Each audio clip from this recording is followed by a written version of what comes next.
여러분 살면서 힘들고 어려운 일을 만나면 어떻게 반응하십니까?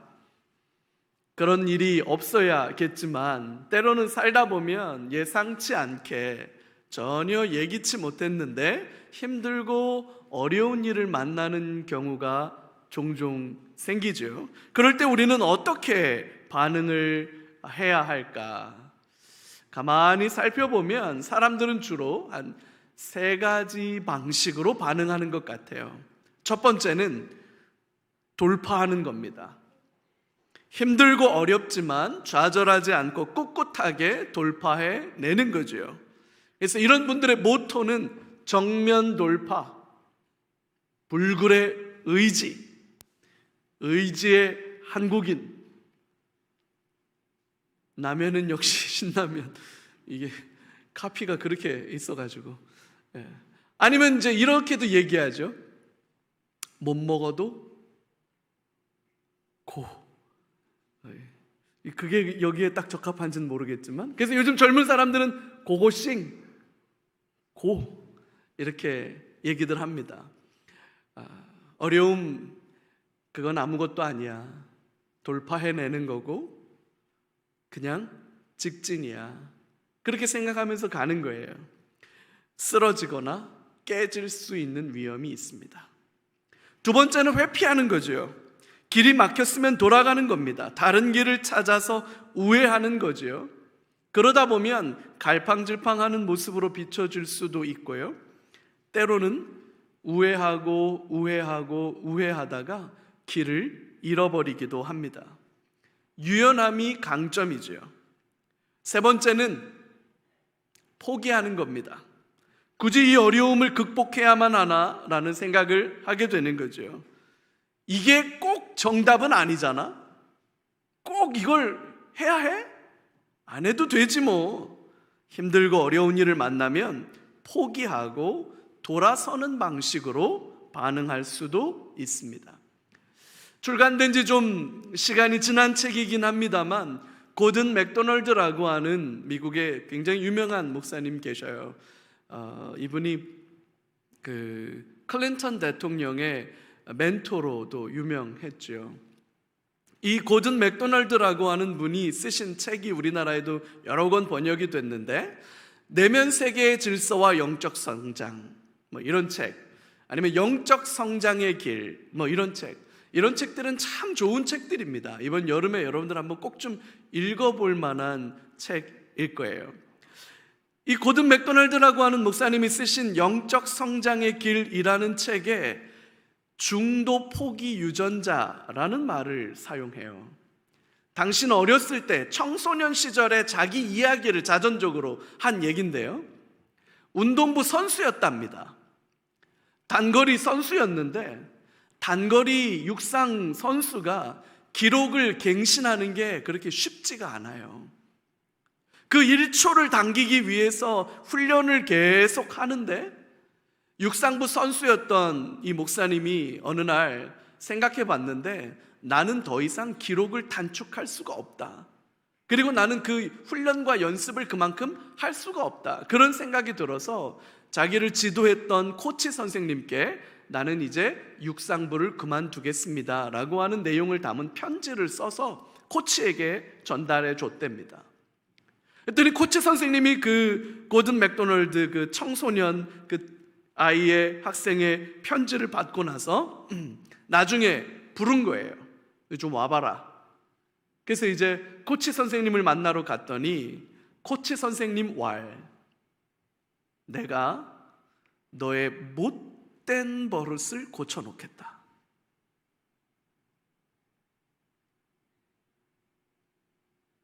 쉽게 포기하고 쉽게 그만두는 그 나쁜 근성, 그걸 고쳐놓겠다 라고 말씀하시면서 굉장히 강하게 도전을 해주셨던 모양이에요. 고든 맥도날드 목사님이 그 이야기를 듣고 마음에 감동을 받고 깨달음이 있어서 다시금 그 다음에 운동선수로 남았고 열심히 노력해서 성적을 또 기록을 단축했었다라고 하는 이야기를 하면서 자기 안에 중도 포기 유전자가 있노라, 그렇게 얘기를 합니다. 이게 무슨 얘기냐면 어렵고 힘든 일을 만났을 때 한두 차례 우리는 포기하거나 돌아가는 방향으로 선택을 할 수도 있지요. 근데 그렇게 한두 번 포기하다 보면 포기하는 것이 습관이 되는 거예요. 마치 유전자가 우리 몸에 있으면 특정한 조건과 상황이 되면 그 유전자가 발현이 돼서 나도 모르게 그런 행동과 그런 반응 패턴을 보이는 것처럼 우리 안에 중도 포기 유전자가 생기는 것처럼, 그래서 조금만 어려움이 찾아와도 포기하고 조금만 힘들어도 포기하는 그 습관이 생겨버린다, 그런 이야기를 하는 거죠. 쉽게 포기하고 좌절하는 것은 어쩌면 습관일지도 몰라요. 어쩌면 이것은 마음의 질병일지도 모릅니다. 정면 돌파하는 방식으로 문제를 극복할 거냐, 아니면 피하고 돌아가는 방식으로 문제를 극복할 거냐, 아니면 포기하는 방식으로 문제를 대할 거냐, 그것은 저와 여러분들에게 달려있는 문제인데, 이런 세 가지 유형의 행동 패턴이 나올 수 있는 건 결정적으로 두 가지 상황에 대한 인식 때문에 나오는 겁니다. 첫 번째는 우리가 달성해야 할, 우리가 가진 목표가 얼마나 중요하고 선명한가. 내가 성취해야 하는 일, 우리는 이것을 사명이라고 불러요. 내 사명이 얼마나 중요하고 가치가 있는 일이냐라고 하는 것에 따라서 우리는 목숨 걸고 지켜낼 만큼 중요한 가치가 있다면 그거는 정면 돌파를 하거나 돌아가더라도 끝까지 목표를 향해서 가는 거죠.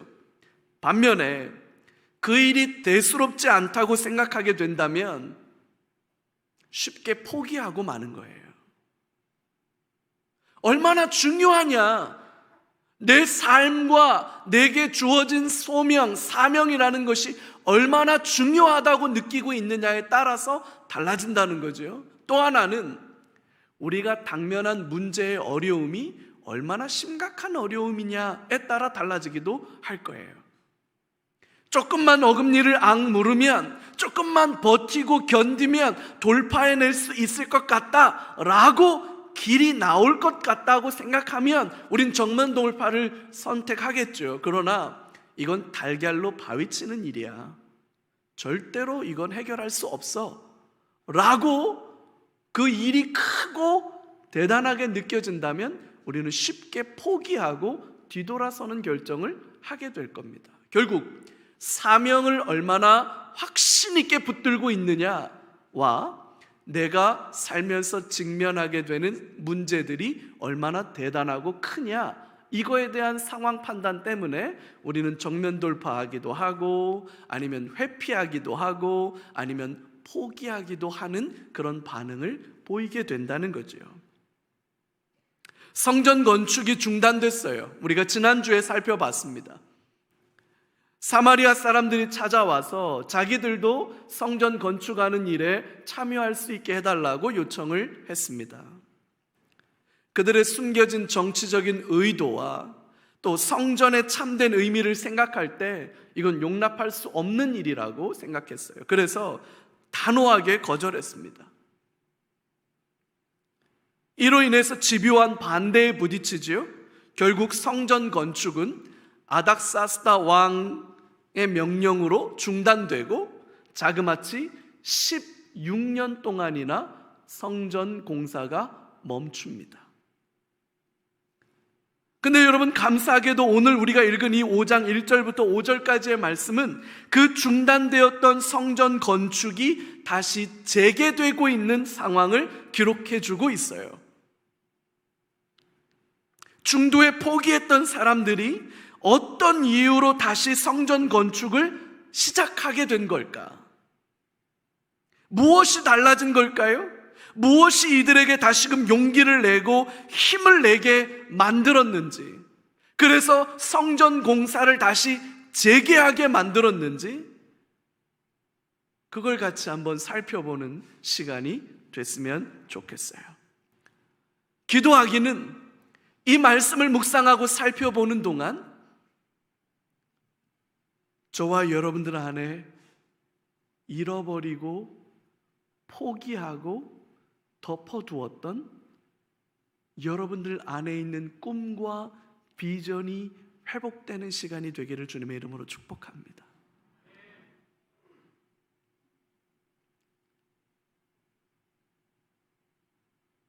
몇몇 분들은 그런 눈빛이에요. 목사님, 지금 내 나이가 꿈과 비전을 말할 나이는 아닌 것 같은데요 하는 눈빛인데요, 여러분, 꿈과 비전은 나이 때문에 사라지는 게 아니라고 저는 생각해요. 왜냐하면 모세가 120세에 느보산에 올라가 하나님이 그의 생명을 거두실 때까지 모세의 시력이 약해지지 않았다. 거기서 말하는 그 시력이라는 게 가나안을 내다보는 눈빛이었거든요. 그 느보산에 올라가서 멀리 있는 가나안을 바라봤어요. 여러분, 그걸 비전이라 그러는 거예요. 그걸 꿈이라 그러는 거예요. 모세는 죽는 그 순간까지 가나안을 바라보면서 하나님이 주신 약속의 땅이다, 하나님이 우리를 살게 하시는 하나님의 약속의 땅이다 라고 하는 그 꿈과 비전이 모세의 심장 안에 여전히 뜨겁게 뛰고 있었다는 사실이에요. 하나님이 우리를 그렇게 하시길 바라요. 사명은 사라지고 생활인으로만 남아있는 저와 여러분들에게 하나님의 불타는 열정과 꿈이 회복되는 이 시간 되기를 주님의 이름으로 축복합니다. 오늘 이 놀라운 성전 재개, 성전 건축 재개를 기록하고 있는 이 본문이 시작을 선지자들의 사역을 소개하는 것으로 시작하고 있어요. 1절 같이 한번 볼까요?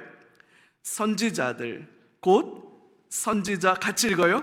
선지자 학개와 이도의 손자 스가랴가 이스라엘의 하나님의 이름으로 유다와 예루살렘에 거주하는 유다 사람들에게 예언하였더니, 아닥사스다의 명령으로 성전 공사는 중단되었고요, 사람들은 각자 흩어져 자신들이 당면한 생계의 문제에 집중하면서 속절없이 시간이 흘러갔습니다.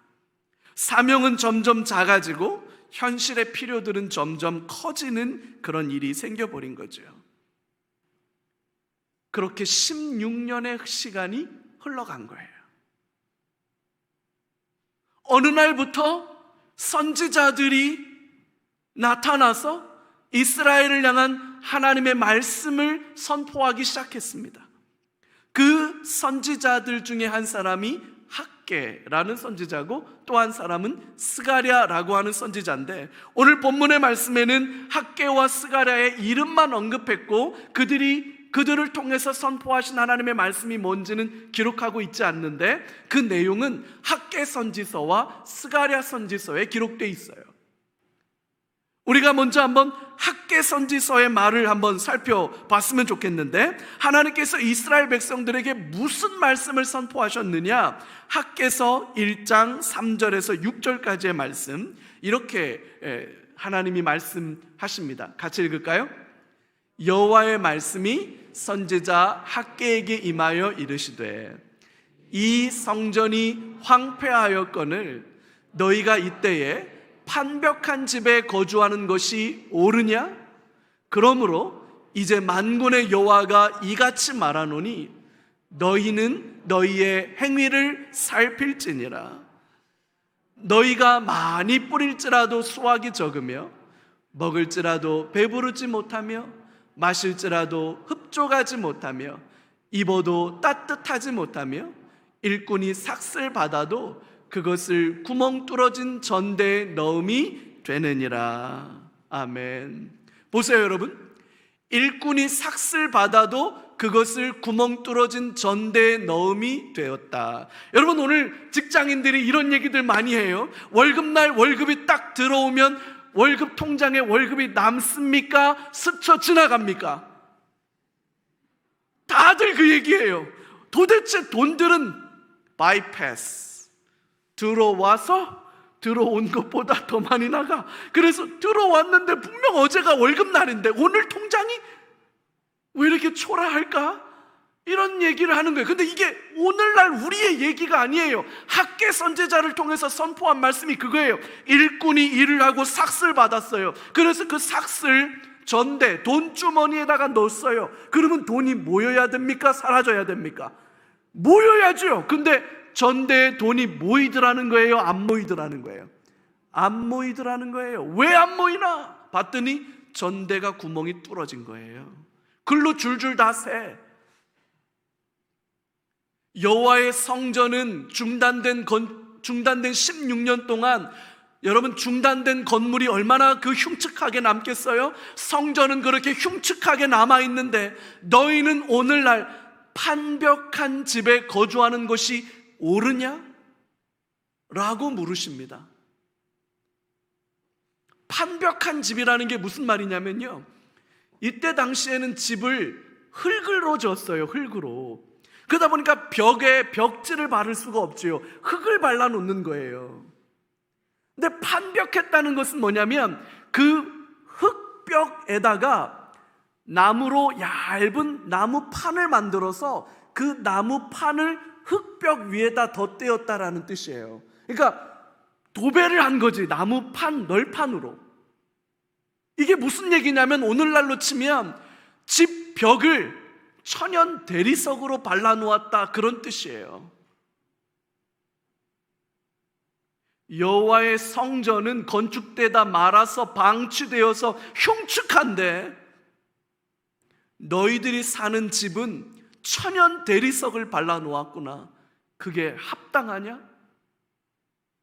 라고 하나님 물으시는 거예요.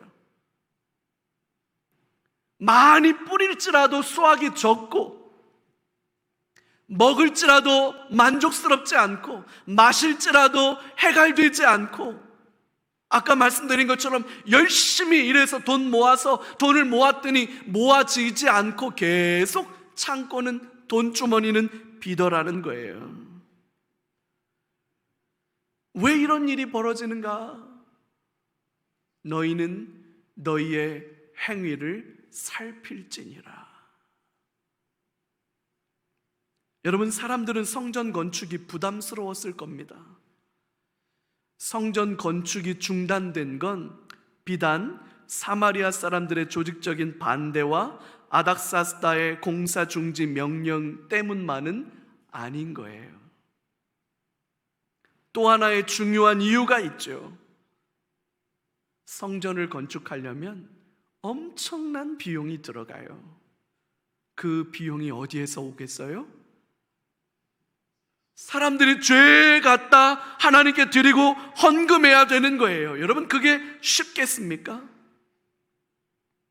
뿐만 아니라 대규모 건축 공사에 동원되는 바람에 사람들이 다 벽돌 지어 나르고 다 나무 날르고 돌멩이 캐고 하는 일에 동원되다 보니까 자신의 삶을 돌아볼 상황이 안 되는 거예요.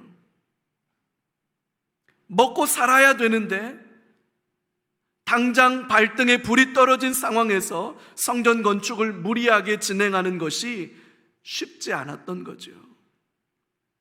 사마리아 사람들의 반대는 어쩌면 울고 싶었는데 뺨 때려준 것과 다르지 않았을 거예요. 어려움을 만났지만 전혀 돌파할 수 없는 어려움은 아니었어요. 아니, 돌파할 수 없는 어려움이었다면 그렇게 포기하기보다는 하나님 앞에 철야 기도라도 해야 되는 거 아닙니까? 금식 기도라도 해야 되는 거 아닙니까? 하나님, 돌파할 수 있는 힘을 열어주십시오. 하나님, 이 문제를 극복할 수 있는 지혜를 주십시오. 상황을 바꾸어 주십시오. 이스라엘 백성들이 모여서 기도회라도 열어야 되는 거 아니에요? 근데 여러분, 우리가 지난주에 살펴본 본문 속에 이스라엘 백성들의 그런 모습은 등장하지 않아요. 왜?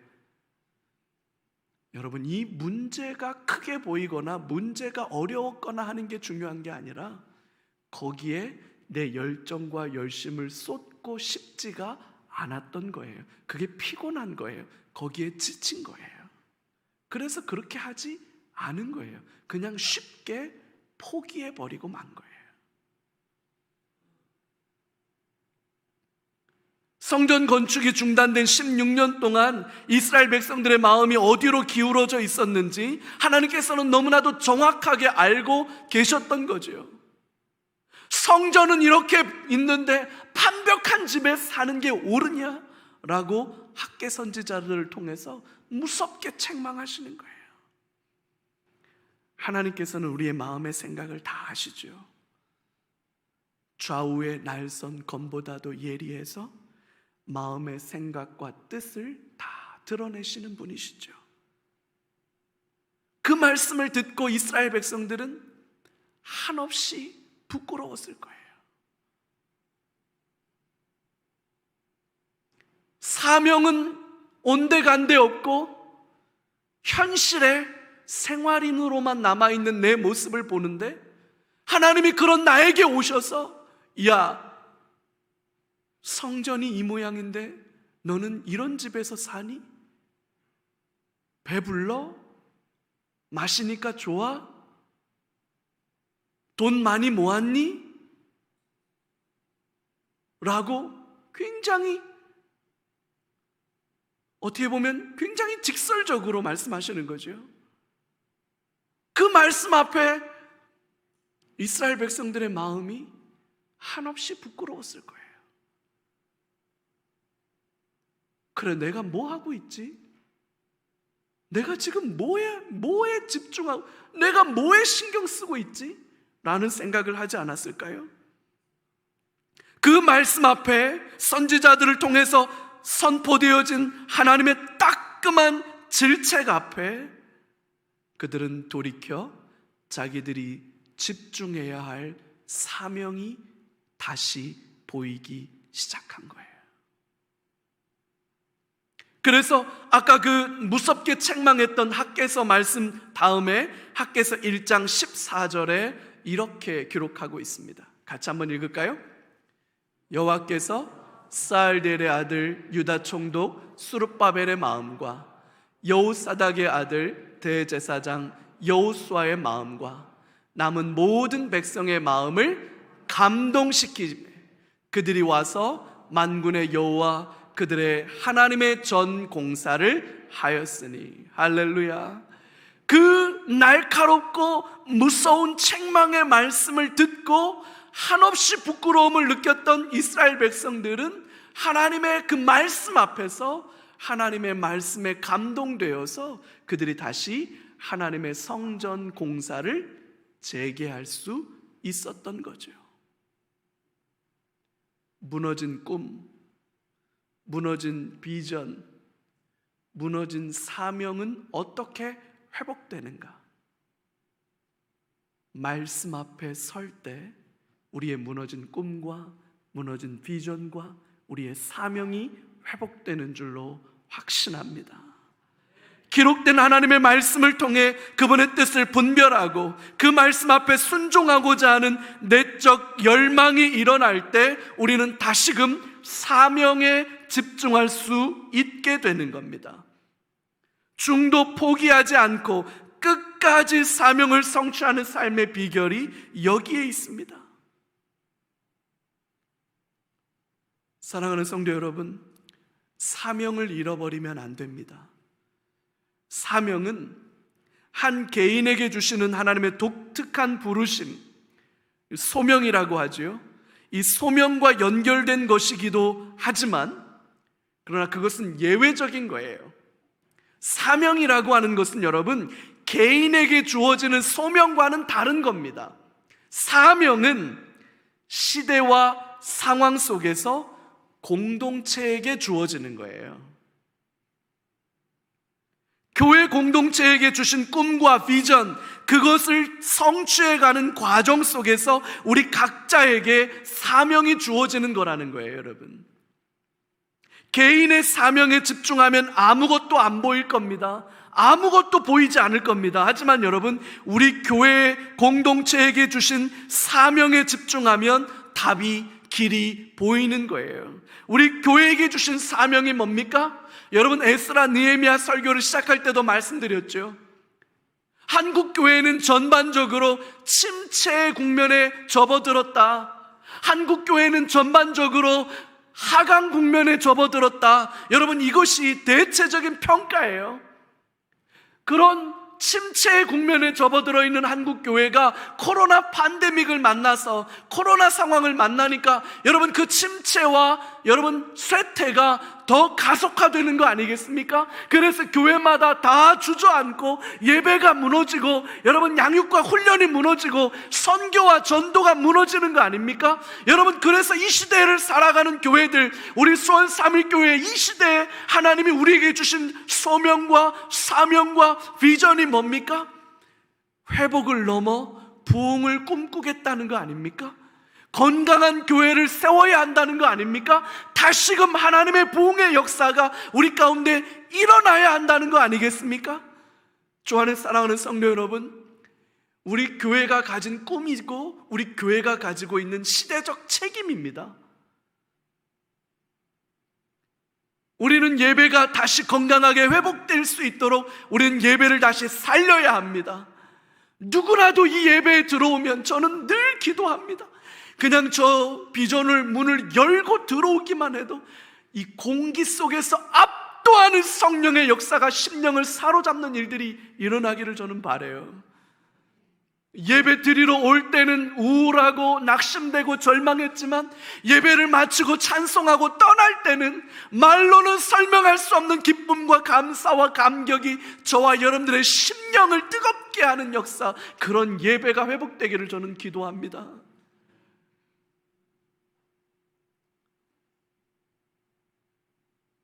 양육과 훈련이 회복되어야 해요. 가만히 있으면 가만히 됩니다. 아무 일도 하지 않으면 아무 일도 일어나지 않는 거예요. 뭐라도 해야 하나님의 역사가 시작됩니다. 말씀 앞에 나아가 말씀 앞에 무릎 꿇기 시작해야 그 말씀을 통해서 우리가 양육받고 훈련받고 예수님 닮아가는 일들이 시작되는 거예요. 나는 우리 교회를 통해서 이런 일들이 일어나야 된다고 저는 확신해요. 건강한 선교가, 건강한 전도가 회복되어야 합니다. 무엇보다 다음 세대가 믿음의 세대로 세워지는 이 일에 우리 교회는 남다른 사명과 열정을 가지고 있지 않습니까? 우리의 자녀들이, 우리의 청년들이 믿음의 세대가 되고 하나님 사랑하는 세대가 될 수 있도록 어떻게 하면 그걸 할 수 있을까요? 여러분, 다음 세대는 구호로 일어나지 않아요. 한국 교회가 다음 세대를 구호로만 소비하고 있어요. 절대로 그래서는 다음 세대가 일어나지 않습니다, 여러분. 다음 세대가 일어나려면 우리가 기도의 무릎을 꿇어야 돼요. 우리가 모여서 그들을 위해서 축복하고 격려하고 응원해 주어야 해요. 여러분, 구호로 다음 세대가 회복되지 않아요. 절대.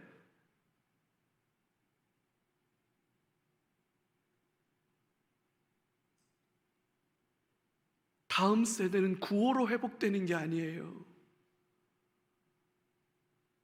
그게 우리에게 주신 소명이잖아요. 그게 우리에게 주신 사명이잖아요.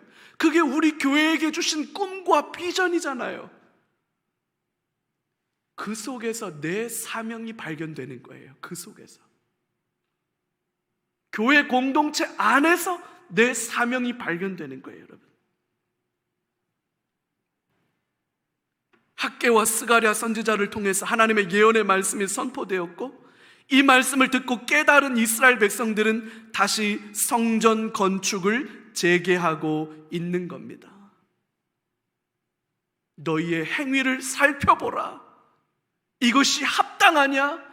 라고 책망하듯 물으시는 주의 말씀 앞에 그 말씀의 거울에 자기를 비추어서 부족함과 연약함을 깨닫고 그 말씀 앞에 내 삶을 정돈하고 그 말씀 앞에 내 삶을 정비하기 시작할 때 우리 안에 회복과 부흥이 일어나는 거예요. 기록된 하나님의 말씀 앞에 서는 일, 그것이 잃어버린 사명을 회복하는 첫 출발입니다. 요한복음을 기록한 요한 사도가 요한복음을 시작하면서 이렇게 말합니다. 태초에 말씀이 계시니라.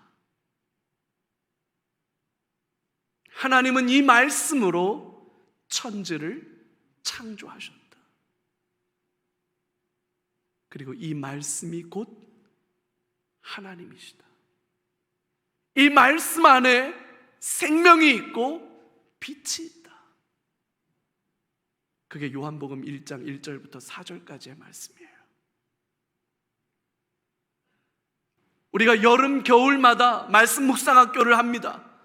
여러분, 될 때까지 계속 하는 겁니다.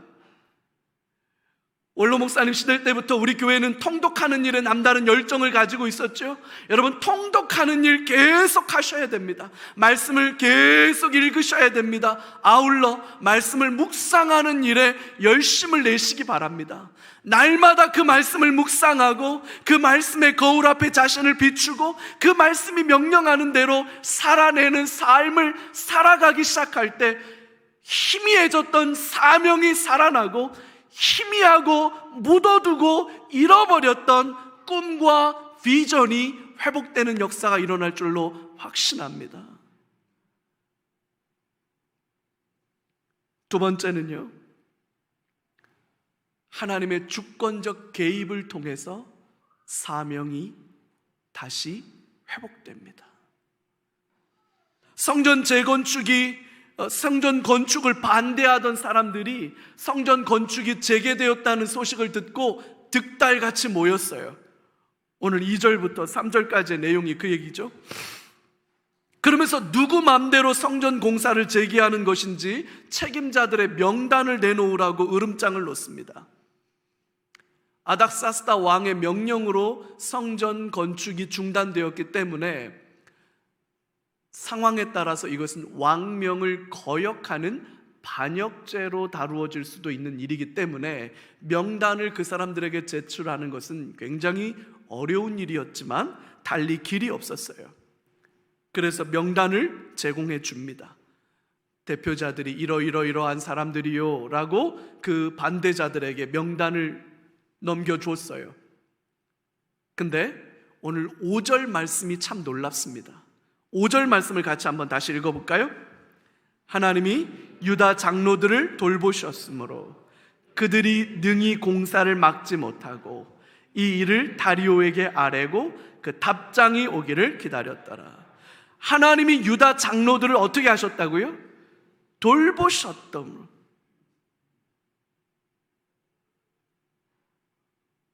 왕명을 거역할 수 있는 아주 어려운 일이었음에도 불구하고 하나님이 주권적으로 개입하셔서 그걸 막으셨습니다.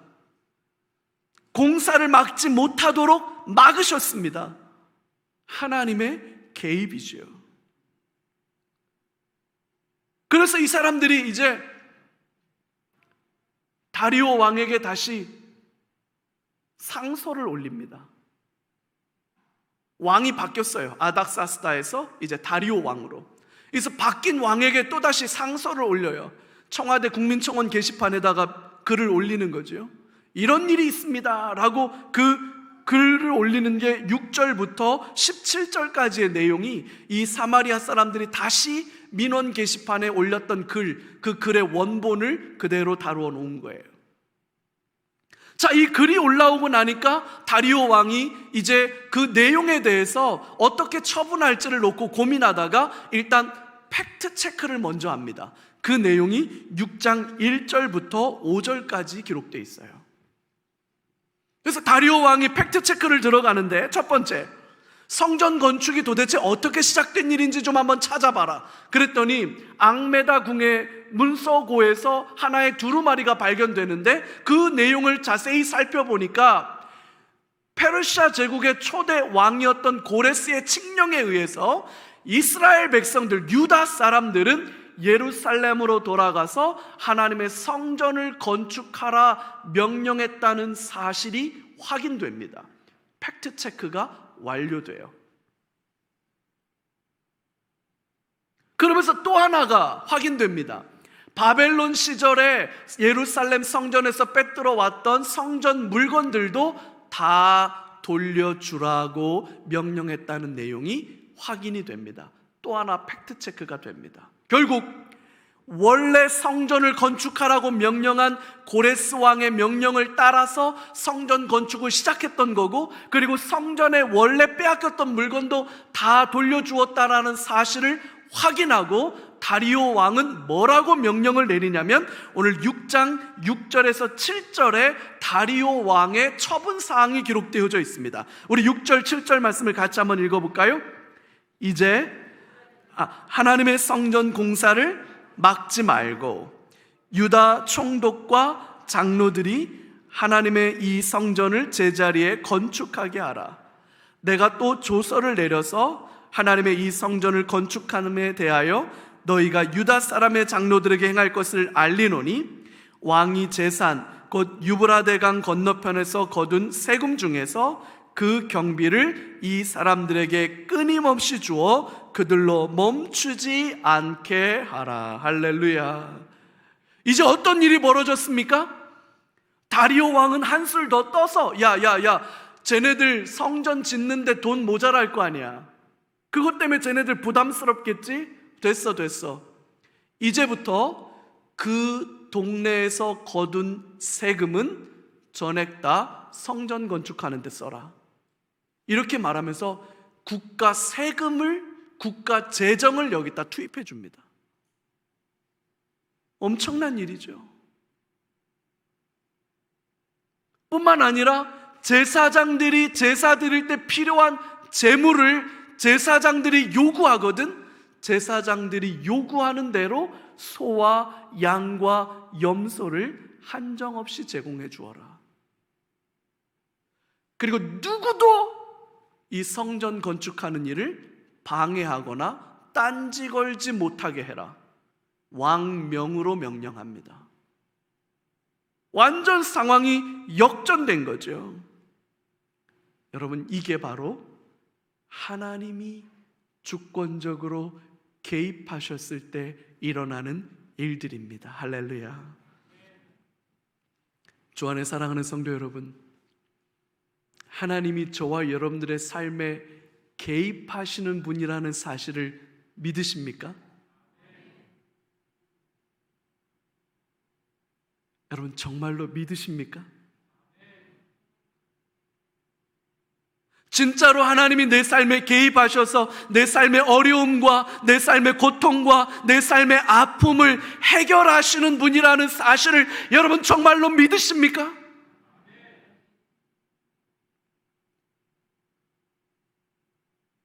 여러분, 이걸 믿는 것이 신앙이에요. 이걸 믿고 살아가는 사람들이 성도입니다. 하나님이 내 삶에 개입하신다. 하나님이 내 삶에서 역사하신다. 이걸 믿는 게 성도예요. 출애굽한 이스라엘 백성들이 열심히 출애굽해서 도망가다가 어느 순간 그 앞에 홍해바다가 넓고 길게 펼쳐지는 홍해바다 앞에 다다랐습니다. 뒤에는 애굽의 최고의 군대 바로 왕의 병거가 이스라엘 백성들을 추격하고 있어요. 진퇴양난, 앞으로 나아갈 수도 없고 뒤로 물러설 수도 없는 상황에 이스라엘 백성들은 밤새도록 두려워서 무서워서 발만 동동 구르며 어떻게 하면 좋은가, 어떻게 하면 좋은가. 애굽에 매장지가 없어서 우리를 끌어내서 이 사막 한가운데서 죽게 하는 겁니까? 불평하고 원망하기 시작했어요. 그 밤에 하나님께서 모세에게 말씀하셨습니다. 그리고 모세를 통해서 이스라엘 백성들에게 이렇게 말씀하세요. 출애굽기 14장 13절과 14절입니다. 같이 한번 읽을까요? 모세가 백성에게 이르되 너희는 두려워하지 말고 가만히 서서 여호와께서 오늘 너희를 위하여 행하시는 구원을 보라. 할렐루야. 너희가 오늘 본 애굽 사람을 영원히 다시 보지 아니하리라. 여호와께서 너희를 위하여 싸우시리니 너희는 가만히 있을지니라. 할렐루야.